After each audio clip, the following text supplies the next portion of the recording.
မိတ်ဆွေများမင်္ဂလာပါဒီနေ့ကျွန်တော်မျှဝေပေးခြင်းတဲ့အကြောင်းအရာကလက်မြတ်အောင်နော် notes တွေအများကြီးတည်တဲ့အခါမှာလက်မြတ်အောင်ဘယ်လိုတည်မလဲပေါ့နော်အဲ့နေရာမှာကျွန်တော်တို့အရေးကြီးတာကဘယ်ဘက်လက်နဲ့ညာဘက်လက်နဲ့ဘိုးနဲ့လက်ချောင်းနဲ့ပေါ့နော်သူ coordination ခေါ်တာပေါ့အဲ့ဒီနှစ်ခု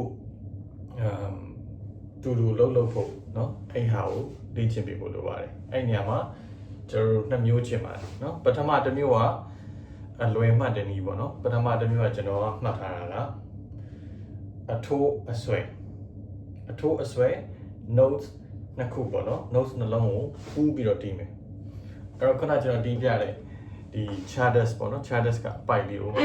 ပြမယ်ဆိုလို့ရှိရင်ပထမဆုံး notes ကကျွန်တော်တို့ဒီမှာလက်ချောင်းပေါ့လက်ညှိုးကနေစတယ်အဲ့လက်ညှိုးကိုအဆွဲပေါ့အဆွဲတစ်လုံးနဲ့တီးမယ်နော်ဒါဘာမှမပြောင်းလဲဘူးပြီးသွားတဲ့အခါမှာနောက်တဲ့ notes နှလုံးကိုကျွန်တော်တွဲတီးမယ်အထိုးအဆွဲ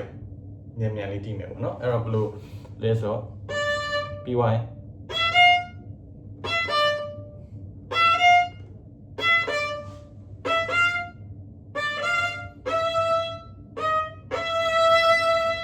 ဆိုတော့အလွယ်မှတ်လို့ရှိရင်အထိုးအဆွဲနော်အဲ့လိုမျိုးတစ်ပိုက်လုံးကိုချင်းမယ်ပေါ့နော်တစ်ပိုက်လုံးချင်းမယ်ဆိုတော့နောက်တစ်ပိုက်ဆိုလို့ရှိရင်နော်ပထမဆုံးတစ်လုံးကိုသူ့တစ်လုံးနဲ့ပဲတတ်တည်မယ်နော်ပြီးွားရင်အထိုးဆွဲ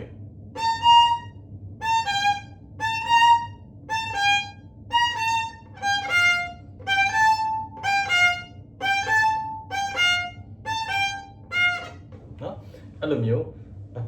အထိုးအဆွဲကပ်ပြီးတော့တည်ရအောင်နောက်ထပ်ဒုတိယအဆင့်ကျင့်တဲ့ဟာကြတော့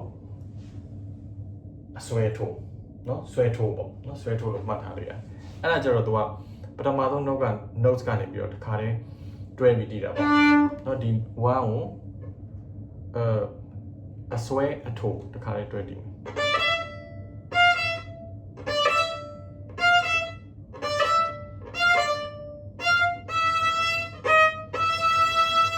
နော်အဆွဲထိုးအဲ့တော့ကျွန်တော်တို့မှတ်ရလွယ်ပါတယ်ပထမတစ်မျိုးကအထိုးဆွဲနော်ဒုတိယတစ်မျိုးကဆွဲထိုးအဲ့ဒါလေးကိုကျင့်ပြီးလို့ရှိရင်အဲ့တစ်မျိုးကိုကျင့်ပြီးသွားလို့ရှိရင်ခုနလိုတညီတဲ့ပြန်ကျင့်တာပေါ့နော်အဲ့မှာ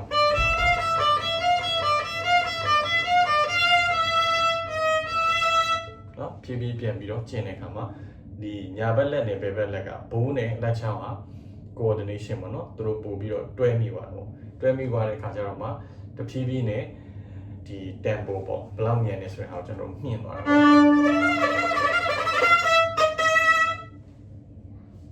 နောက်ထပ်ဗီဒီယိုမှာလည်းကျွန်တော်ဒီ